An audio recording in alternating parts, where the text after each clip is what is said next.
చిగురించబోతుంది. గొప్ప దినాలు నువ్వు చూడబోతున్నావు. నీ యేసుకు సమస్తము సాధ్యమే. గుడ్ మార్నింగ్ దేవుని ప్రియ కుమారుడా, గుడ్ మార్నింగ్ దేవుని ప్రియ కుమార్తె, special good morning to you. ఈ ఉదయాన దేవుడు మీ హృదయాంతరంగాల్లో ప్రతి భయాన్ని తొలగించడానికి ఇష్టపడుతున్నాడు. చూడకవేళ మనం పిరికితనంతో నిండిపోయి మన గదిలో ఆ రాత్రి కన్నీటితో ఉన్నప్పుడు, మన తండ్రో తల్లి పక్కున్నప్పుడు వారు ఎవరైతే మనల్ని ఓదారుస్తారో అంతకన్నా ఎక్కువగా భూమిని ఆకాశాన్ని తన మాట చేత కలుగు చేసిన దేవుడు ఈ ఉదయం నేను ఓదార్చడానికి ఇష్టపడుతున్నాడు. సమస్య ఈ లోకంలో ప్రతి ఒక్కరికి వస్తుంది. చూడండి, మీకు మాట చెప్తాను. ఆదాము జీవితంలో సమస్య ఉంది, నోవా జీవితంలో సమస్య ఉంది, యోనా జీవితంలో సమస్య ఉంది, దానియేలు జీవితంలో సమస్య ఉంది, యోసేఫ్ జీవితంలో సమస్య ఉంది, అబ్రహాం జీవితంలో సమస్య ఉంది, ఇస్సాకు జీవితంలో సమస్య ఉంది. సమస్య అది క్రైస్తవునికైనా క్రైస్తవుని కాని వ్యక్తికైనా ఎవరికి నీ భూమి మీద సమస్య ఉంటుంది. నాకెందుకు ఈ సమస్య? చిన్నప్పటి నుంచి మీ తల్లిదండ్రుల కంట్రోల్ ఉండడం వల్ల మీకు సమస్య అంటే ఏంటో తెలియకుండా అయిపోయింది. ఇప్పుడు మీకు పెండ్లు అవ్వడం వల్ల సమస్య ఏంటో కొత్తగా మీకు అనిపిస్తుందేమో. లేదు, మీరు వెళ్ళి మీ తల్లిదండ్రులు అడిగితే సమస్య ఏంటో వారు చెప్తారు. సమస్య ప్రతి ఒక్కరికి ఈ భూమి మీద ఉంది. కొన్ని మార్లు అది కనిపించదు అంతే. కొన్ని మార్లు అది మరొకరు అడ్డేయడం వల్ల, కొన్ని మార్లు మరొకరు అది ఫేస్ చేయడం వల్ల, కొన్ని మార్లు వారు దాన్ని తీసుకోవడం వల్ల మనకు కనిపించదు. ఇప్పుడు నీవు ఎదుర్కోవడం అయిపోయిందేమో, నీ ముందుకు అంతా వచ్చేస్తుందేమో, నీకు అనిపిస్తుంది అయ్యో ఇప్పుడు ఎలా దీన్ని ఎదుర్కోవడం అని. నేను చెప్తున్నానండి, దేవుడు మీ పక్షాన్ని యుద్ధం చేయబోతున్నాడు. ఈ యుద్ధంలో దేవుని ఇన్వాల్వ్ చేయాలి. ఫిలిస్తీన్ల వైపు నిల్చున్నారు, ఇజ్రాయెల్ వైపు నిల్చున్నారు. హోరీగా మాటలు సాగుతున్నాయి. గొలియాతు బయటకు వచ్చి మాట్లాడుతూ అన్నాడు, మీలో ఒక్కడొచ్చి నన్ను కొడితే మీకు పూర్తిగా మా దేశం అంతా దాసరైపోతాం. మాట్లాడడానికి ఒకరికి బలం ఉంది కనుక మాట్లాడితే దేవుని బలం ఉంది ఆ వ్యక్తి ఎంత. ఈరోజు మాట్లాడుతున్న వారు చాలామంది ఈ లోకంలో ఎంతోమంది యేసు ప్రభువుకు, క్రైస్తవులకి ఎందరో ఈ లోకంలో శత్రువులుగా మారిపోతున్నారు. కనిపించలేని చోట్ల అనిపించలేని మాటలన్నీ కూడా, అంటే ఇష్టం వచ్చిన మాటలన్నీ కూడా ఈ లోకం మాట్లాడుతుంది.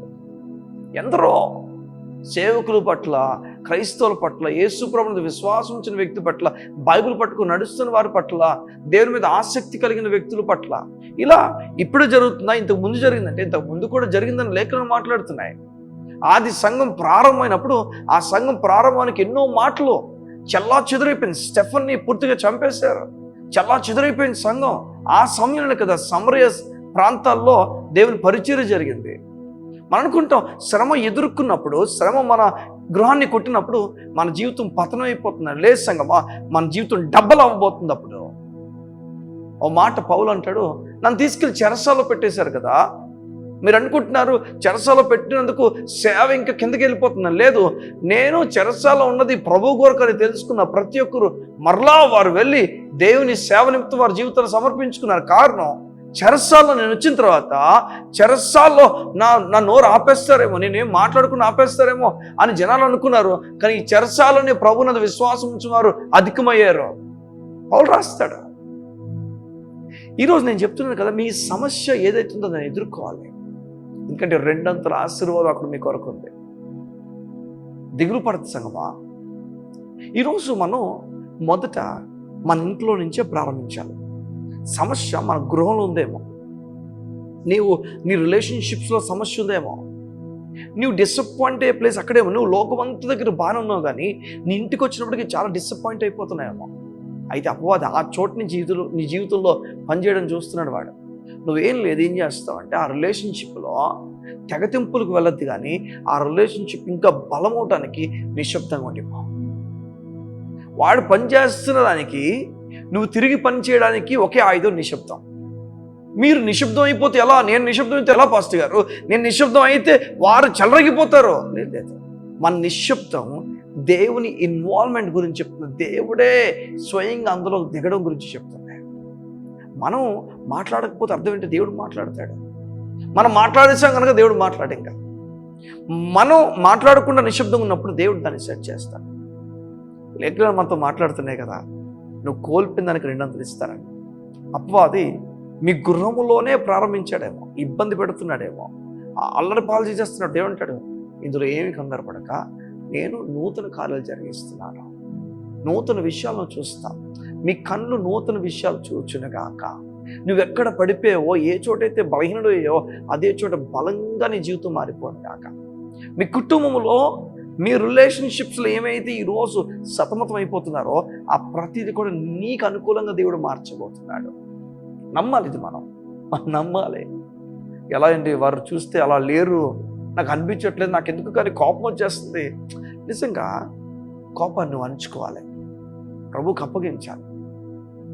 మనకు బలం ఉన్నప్పుడు ఒకలాగా, బలం లేనప్పుడు ఒకలా కన్నా దేవుని బలం మీద ఆధారపడినప్పుడు అంతా కూడా సవ్యంగా నెమ్మదిగా జరిగిపోతాయి. ఒకవేళ ఈరోజు నీ హృదయం అంత బాధతో ఉందేమో, గత రాత్రి లేకపోతే నిన్న మొన్న జరిగిన విషయాలు ఆలోచించుకుంటూ వెళ్తున్నావేమో, కాస్త పాజ్ ఇవ్వాలి, కాస్త ఆగాలి. ఆ ఇల్లు పోతే, ఆ బండికి పోతే, ఆ మొబైల్ పోతే, ఆ వ్యక్తుల మాట అంటే నువ్వు సమృద్ధి తీసుకోవాల్సిన చోట, నువ్వు నష్టపోయిన చోట నుంచి కాదు, కానీ నువ్వు ఇష్టపడే దేవుని దగ్గర నుంచి సమృద్ధి తీసుకోవాలి. నేను ప్రేమించుచున్నాడు కదా ఆయన, నేను ఇష్టపడుతున్నాడు కదా, నీ కొరకు తన సొంత కుమ్మను వదులుకున్నాడు కదా, నీ కొరకు భూమి మీదకి వచ్చాడు కదా, నీ కొరకు భూమి మీద నడిచాడు కదా, నీ కొరకు ప్రాణాలు సైతం వదులుకోవడానికి ఇష్టపడ్డాడు కదా.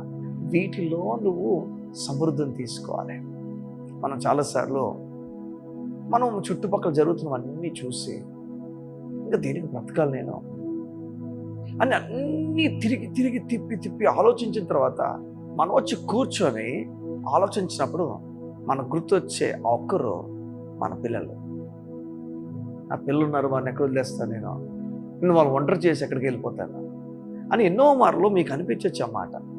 కానీ ఒక మాట నేను చెప్తాను, ఒకవేళ మీ పిల్లలు బట్టి మీరు ఆగిపోతే, లేదా మీ కుటుంబస్తులు బట్టి, మీ నాన్నగారు అమ్మగారు, లేకపోతే ఈ లోక విషయాలు బట్టి, ఈ లోకంలో వ్యక్తులు బట్టి, ఏదో బట్టి మీరు ఆగిపోతుంటే, మీరు ఆ విషయంలో కొంచెం ఓకే నిదానంగా వెళ్దామని అనుకుంటే, లేదు ఇక చాలు ముగింపు కాదు ముందుకు వెళ్ళాలి తప్పదు వీరు బట్టి అని అనుకుంటే, సంతోషం విషయం చెప్తున్నాను, దేవుని బట్టి మీరు ముందుకు వెళ్ళండి. మీ బిడ్డలు బట్టో ఇంకోటి బట్టో కాదు, కానీ దేవుని బట్టి.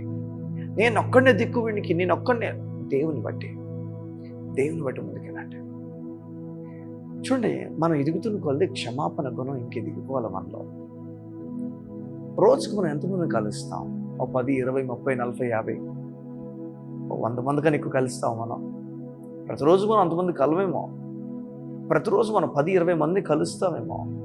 వీరితోనే అస్తమానం కోపం, వీరితోనే అస్తమానం చిరాకు, వీరితోనే సంగం. ఈ 10 మందిని సెట్ చేసుకుంటే సరిపోతేమో, ఈ 10 మందితో సరిగా ఉంటే సరిపోతేమో, ఈ 10 మందిని సరిగా చేసుకుంటే సరిపోతేమో.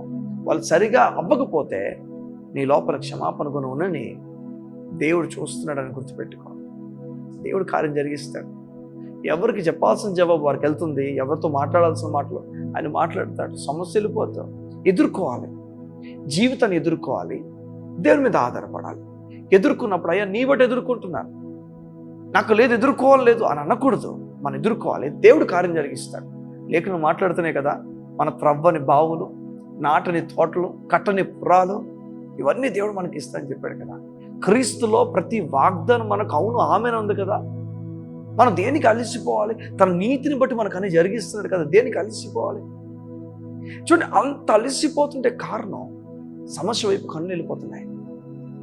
సమస్య వైపు కన్ను వెళ్ళిపోయి ప్రతి వ్యక్తి జీవితం అలసిపోతుంది. కారణం అది డ్రై ల్యాండ్, అది సూర్యుడు లాంటిది. అందుకని బైబిల్ చెప్తుంది, ఆ విత్తనం పడిన చోట సూర్యుడు వేడిమి తగిలినప్పుడు అది కష్టం గురించి మాట్లాడుతుంది, అది పర్సిక్యూషన్ గురించి, హింస గురించి, బాధ గురించి మాట్లాడుతుంది. అలాంటి ఒక పరిస్థితి ఎదురైనప్పుడు నువ్వు అలసిపోతావు, డ్రై అయిపోతున్నావు. లేదు చూడండి, ఆకు వాడక తన కాలం ముందు ఫలం ఇచ్చి చెట్టు వల్ల దేవుడు ఇస్తానని చెప్తున్నాడు. నేను కోరుతున్నాను మీరు బలవంతులు అవ్వాలి. మిమ్మల్ని బలహీన పరచాలని చూస్తున్నాడు అపవాది. వాడి గురించి నాకు మాట్లాడాలని లేదు, కానీ వాడు బలహీన పరచాలని చూస్తున్నాడు. కానీ దేవుడు నేను బలవంతుడిగా చేయాలని కోరుతున్నాడు.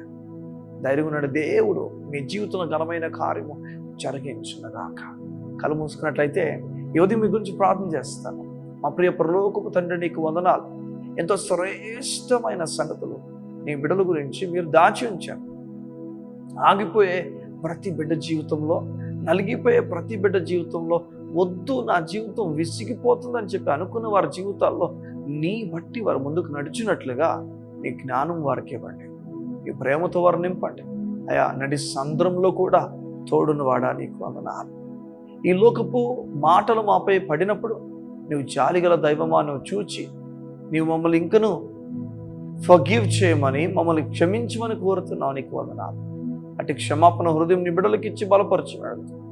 యేసు నామమున ఎన్నడూ ఊహించలేని సమాధానం నీ బిడ్డలు అనుభవించుదురుగాక. ఆమేన్, ఆమేన్, ఆమేన్. సమస్య వెళ్ళిపోవద్దు, దిగులు పడిపోద్దు. దేవుని ధైర్యంతో మీరు నింపబడండి. God bless you. See you tomorrow.